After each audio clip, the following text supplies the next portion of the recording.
Recently, I asked you guys, let's see some positivity, shall we? What are some things that you love about Legends EA? And you responded with, the music is just so great, especially the fairy type specialist, easily my favourite OST. Now the music in this game is quite complicated, it has some highs and it definitely has some lows for me. First of all, when I first set foot in Lumiose and then that jazz theme of Lumiose City played, I was just in awe. I felt that soundtrack, that track is just amazing, it's perfect, like 10 out of 10. And it goes on for so long too, and it's a full-on jazz arrangement of Lumiose City. And it's funny because the first thing I thought of when I heard it was, this is Insane in the Rain. Like, it's Insane in the Rain on YouTube. The guy who is just a master at music and rearranges all like Nintendo music. He's rearranged the entire Pokemon Platinum soundtrack and made that an album. And as soon as I heard that theme, I was like, that's him, right? That's him. And he uploaded a video, I think, a day after the game came out or something like that. And he confirmed he did work on tracks on Legends EA. In that video, he didn't specify which ones he had arranged or worked on.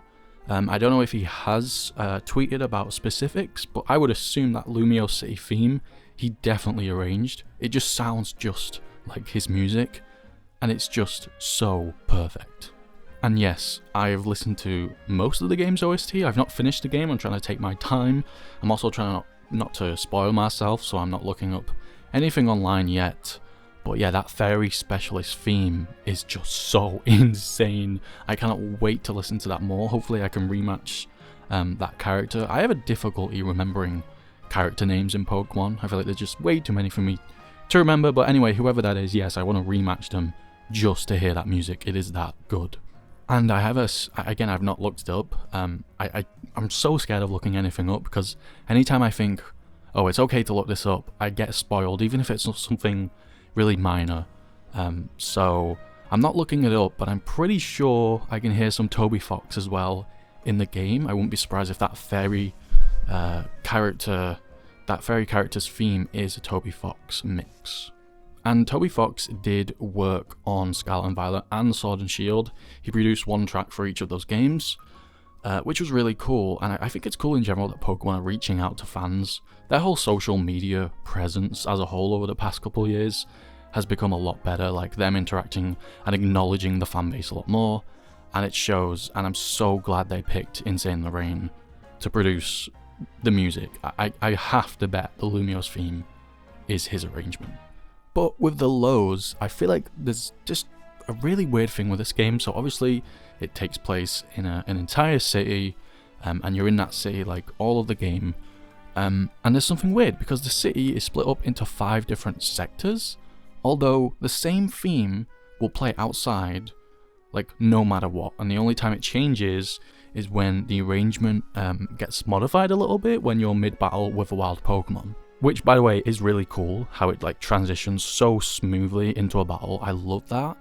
But I feel like it's a bit strange how the same theme just plays throughout the entire city. Like, not even a slightly different arrangement or different instruments are used in the 5 different sectors, which I think would have been really cool. And I find that a lot in this game, like, a lot of the times in this game, I find a really good theme, like that fairy type theme. And then you don't get to witness it for like hours later. Like, it's hours until you hear a new track, and when you finally get to it, you beat the trainer quite fast and then it's over with. And yeah, there just doesn't seem to be a large amount of music, and if there is, you don't hear it most of the time you're playing through the game. So the music is like great. Yeah, I think this OST might be a 10 out of 10, but it's carried by that Lumiose City theme, and as good as it is, I just wish we had some more often we heard different music. This next person says the Rogue Mega Battles, like, I love how challenging some of them are. Yeah, I absolutely love, if there's one thing I love about this game apart from the music, it is how difficult it is and how you're going to lose Pokemon and Pokemon on your team are going to faint in any major battle in the game. Like, it's going to happen. And that way you actually really have to think about what Pokemon you use, what order you use them in, when to activate your Mega, and when to heal. And you actually have to actively think I'm not ashamed to say I've lost some of these battles, like trainer battles and rogue mega battles. And some of them you do have to figure out, like what to do, and you're quite unsure the first time. Yeah, I've lost a Mega Pokemon, and I don't think I normally feel like this, but especially in a Pokemon game, when I lose, I'm like, yes, I lost! The game's actually kind of challenging, that's amazing. I don't just one-shot everything, it's actually interesting. I don't know if that was the intended way, since the new battle system is kind of, it's just so crazy and chaotic, and with that comes a lot of Pokemon on your team fainting, but I love it. I love how there's an actual challenge there, and it's not unfair at the same time. New Slowpoke Shiny. Yeah, this is really cool. I wouldn't have bet Pokemon would have updated a Shiny, at least not as drastically as this, especially since Slowpoke's 3D model has been out for so long. We've seen Slowpoke in so many games. But if you didn't know, Slowpoke's Shiny used to be like a lighter tint of pink than the regular Slowpoke, making it in some cases quite hard to even tell the difference between a normal Slowpoke and a shiny version. But this time shiny Slowpoke is purple, which is crazy. I can't remember the last time we had a drastic shiny update like that. And of course we have like vibrant changes in general, so now in this game it's easier to tell the difference between a normal Gengar and a shiny one. And again, I'm not looking things up, so there might be another Pokemon that's been affected by a shiny change, but so far, to my knowledge, shiny Slowpoke is the only one, but I'll take it either way. This next person says more Mega Evolutions, and I agree. I think Mega Evolutions in this game are so interesting just because of the sheer amount of them. I believe now, when you counter in all the Mega Pokemon, including the new and old ones, there are over 60 Mega Evolutions to collect. That is insane, and it makes me laugh when people complain about Mega Starmie's design, and it's like, okay, but you have like 60 more to choose from, so it's not really that big of a deal. But yeah, I love the sheer amount of them in this game, and it's like anytime I see a Mega that I've not seen in a while, I'm like, oh yeah, kind of forgot that existed, just because of the sheer amount of them. It's really cool.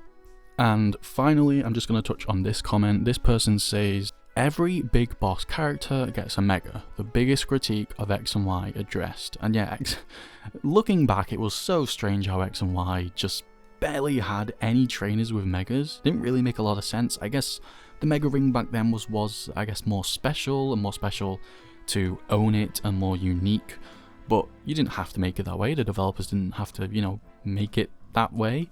You could have just given out more Mega Rings, and it was weird when you challenged gym leaders and they didn't have Megas and you did, and it just kind of felt completely unfair, to be honest. Oras did touch on this, but even Oras didn't do that great of a job. So I believe the Elite Four had Megas and the Champion, but again, like gym leaders? Come on, like the biggest trainers you fight don't even have Megas. Why? Like, there's not really an excuse. It just felt kind of lame again. Now, in this world, in Lumiose City and Legends EA, Megas just feel like something everyone has or everyone should have, and I prefer that a lot more, and obviously it's a lot more challenging. And one of my favourite things about playing through this game, being not spoiled on most of the Megas, is that I never know when a new one is going to appear, and then I see a character, I see they've got some sort of, not Mega Ring, but you know, that Mega Circle on a part of their body, and I'm like, oh my god, they're going to Mega Evolve, what's the Pokemon going to be? And it's really cool to see it the first time. So yeah, I might read some more of these in the future, but I just wanted to, I guess, put a more positive vibe out there, considering this game is the most hated upon of all the Pokemon games, despite being really fun in my opinion, and despite a lot of the haters not even playing the game. Like, okay, the windows look terrible, but have you played the game? You know, it's a game, it's not a picture. But anyway, thanks for commenting, keep commenting, and I'll respond to hopefully as many people as I can. Thanks for watching.